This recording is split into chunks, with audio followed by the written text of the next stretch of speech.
Sir నమస్తే sir, Sundara Reddy గారు. నమస్తే అండి. సుందరారెడ్డి గారు, ఇప్పుడు బుల్ మార్కెట్ వచ్చిన ప్రతిసారి ఏదో ఒక సెక్టర్ బాగా ఫ్లరిష్ అవుతుంది, అంటే ఆ టైంలో ఆ సెక్టర్ బాగా హై పెర్ఫార్మెన్స్ ఇస్తుంది కదా. సో ఆ విధంగా గత 20-25 సంవత్సరాల క్రితం బుల్ మార్కెట్ వచ్చినప్పుడు ఏ సెక్టార్స్ అప్పట్లో బాగా హై పెర్ఫార్మెన్స్ ఇచ్చాయంటారు? అదేవిధంగా రాబోయే 4-5 సంవత్సరాల తర్వాత ఏ సెక్టార్స్ బాగా ఫ్లరిష్ అయ్యే అవకాశం ఉందంటారు? సో బేసికల్గా ప్రతి బుల్ మార్కెట్లోనూ డిఫరెంట్ సెక్టర్స్ లీడ్ చేస్తూ ఉంటాయండి. అంటే ఇంతకుముందు చేసిన సెక్టారు నెక్స్ట్ బుల్ మార్కెట్లో పార్టిసిపేట్ చేయకపోవచ్చు అనమాట.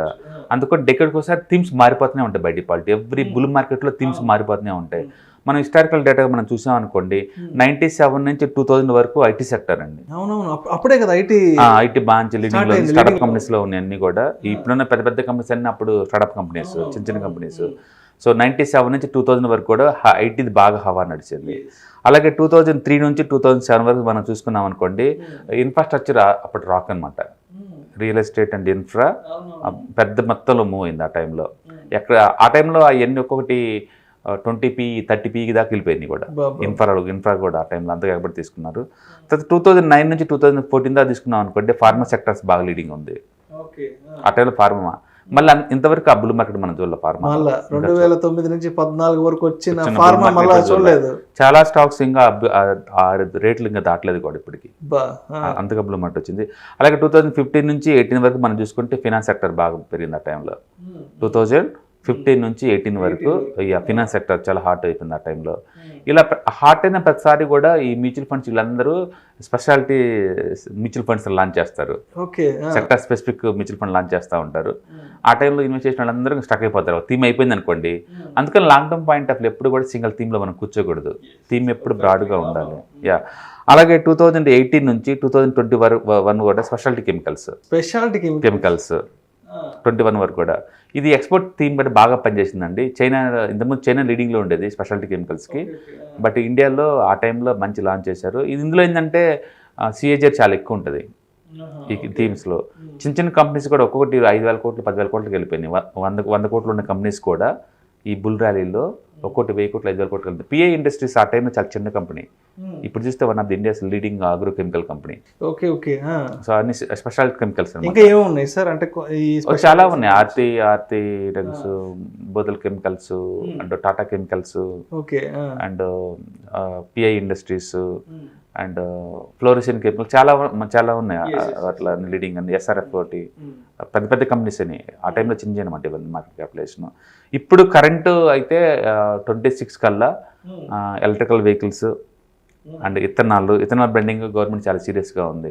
కొన్ని ethanol blending, digital, fintech, renewal energy ఈ మొత్తం లీడింగ్లో ఉండే ఛాన్స్ ఉంది నెక్స్ట్ 4-5 ఇయర్స్కి. ఓకే, కాకపోతే మార్కెట్లో ముందే ప్రైడ్ చేయడం చాలా కష్టం అనమాట. అంటే వీటన్నిటిలో ఒక్కొక్క సెక్టారు ఇది భూమి కాబోతుంది, ఇది బాగా పెరగబోతుంది అనుకునే బదులు కూడా ట్రెడిషనల్గా ఉన్న సెక్టార్సే నీకు ఎప్పుడు గ్యారంటీ ఇస్తుంది. అందుకని ఎఫ్ఎన్జీసీ ఫర్ ఎవర్ గ్రీన్ అయ్యి ఇప్పుడు నెస్లే కానీ, హిందుస్థాన్ యూనిలీవర్ కానీ, లేకపోతే ఐటీసీ కానీ, దాబర్ కానీ ఇలాంటివి మనం తీసుకున్నాం అనుకోండి, వరుణ్ బ్యావరేజ్ ఇలాంటివి ఎప్పుడు గ్రీన్ ఇంకా పర్మనెంట్గా. కొత్త సెక్టార్స్ రావచ్చు పోవచ్చు ఏం, కానీ ఇవైతే కన్సిస్టెన్సీకి ముందు పోతూనే ఉంటాయి. అందుకని కన్జర్వేటివ్ వాళ్ళు ఏంటంటే ఎంత న్యూ టెక్నాలజీ వచ్చిన టెంప్ట్ అవ్వరు. వాళ్ళు ఓల్డ్ ప్యాషన్ ఉన్న అలాంటి వాటిలోనే ఇన్వెస్ట్ చేస్తూ పోతుంటారు. కొంతమంది అంటే మంచి థీమ్స్ అని చెప్పేసి దీంట్లో ఎంటర్ అవుతూ ఉంటారు.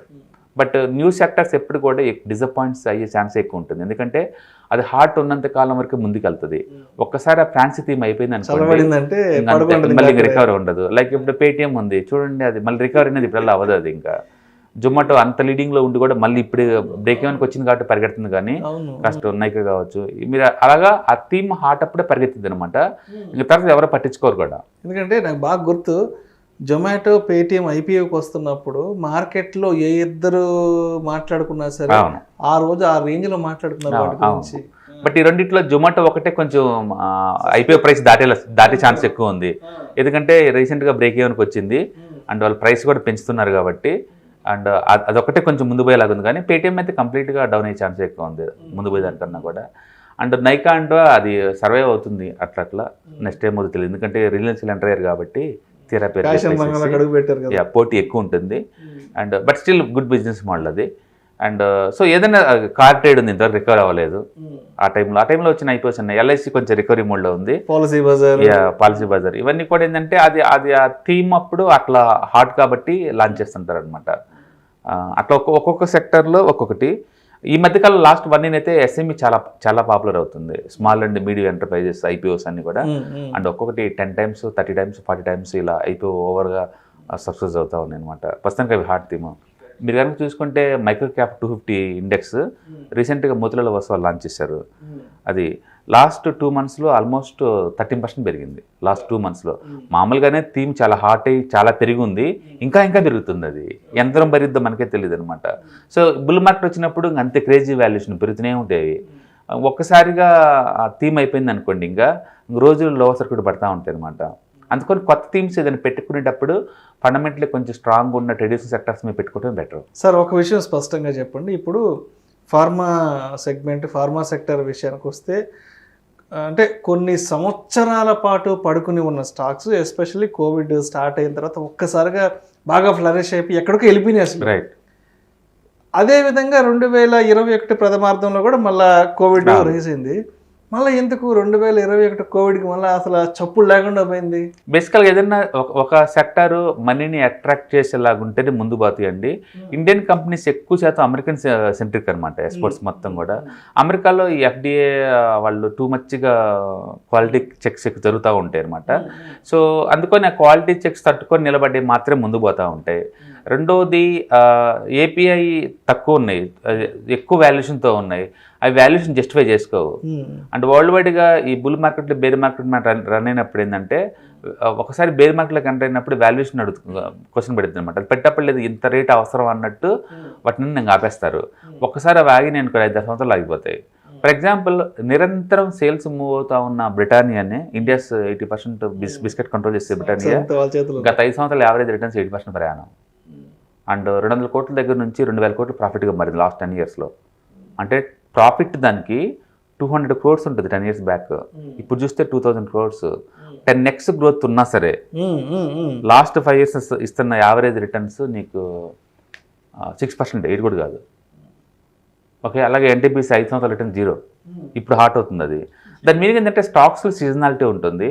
అండ్ సేల్స్ పెరిగినంత మాత్రాన, ప్రాఫిట్ పెరుగుతున్న మాత్రాన ఇమ్మీడియట్లీగా స్టాక్ ప్రైస్లో రిఫ్లెక్ట్ అవ్వాలి రూల్ ఏం లేదు. మీరు అది పేషెన్సీగా 5 ఏళ్ళు 10 ఏళ్ళు ఉంచుకుంటే తప్ప రిఫ్లెక్ట్ అవ్వదు. ఏదో ఈ సీజన్లో బాగా సేల్స్ బాగా ఫ్లరిష్ అయినాయి కాబట్టి స్టాక్ గ్రోత్ ఎక్కడికి వెళ్ళిపోతుంది అనుకోవడానికి లేదు. అవును, అదంతా ఏంటంటే మాస్ సైకిల్ అనమాట. మాస్ మనీ అంతా ఒక ఫ్లో అవుతుంది ఒకవైపుకు. నేను ఎక్కడ మిస్ అవుతానని చెప్పేసి వాళ్ళు కూడా వాటిని చేంజ్ చేస్తూ ఉంటారు. ఇప్పుడు ఇన్ఫ్రాస్ట్రక్చర్ స్టాక్స్ బాగా పెరుగుతున్నాయి. ఒకసారి ఆ చార్ట్ చూసాం, ఎన్సీసీ కానీ రామ్కి కానీ అలాంటి చార్ట్ చూసాం అనుకోండి, పోతూనే ఉంటాయి 1 రూట్లో వెళ్తారు, వెనక్కి రావు ఇవి. ఎందుకంటే థీమ్ చాలా హాట్, కంపెనీ చాలా ఫండమెంటల్, అండ్ రియల్గా ఆపర్చునిటీస్ బాగా క్రియేట్ అవుతున్నాయి వాటికి. గవర్నమెంట్ ఈ ఇయర్ 10 లక్షల కోట్లు క్యాపిటల్ ఇన్ఫ్రాస్ట్రక్చర్ మీద ఖర్చు పెడుతుంది. అందుకని అన్ని ఫ్యాక్టర్స్ వాటికి ఫేవర్గా ఉన్నప్పుడు ఏంటంటే స్టాక్స్ 3 times 5 times వెళ్తాయి విత్ ఇన్ 1 yearకే. తర్వాత ఓవర్ వాల్యుయేషన్ వెళ్ళిపోగానే లేదు, సడన్గా గుర్తొచ్చింది ఎందుకు ఇలా పరిగెడుతున్నామని, అంతే మళ్ళీ 4-5 years ఆగిపోతాయి. ఇంకా ఆగినప్పుడు ఈ సేల్స్ గ్రోత్ ఇన్బుల్ట్ అయ్యి మళ్ళీ నెక్స్ట్ పోతాయి అనమాట. అందుకని ప్యాటర్న్స్ బ్రేక్అవుట్ అయిన దాకా మన చార్ట్లో ఎంటర్ కాపాడడం బెటర్, ఎంత మంచి కంపెనీ అయినా సరే.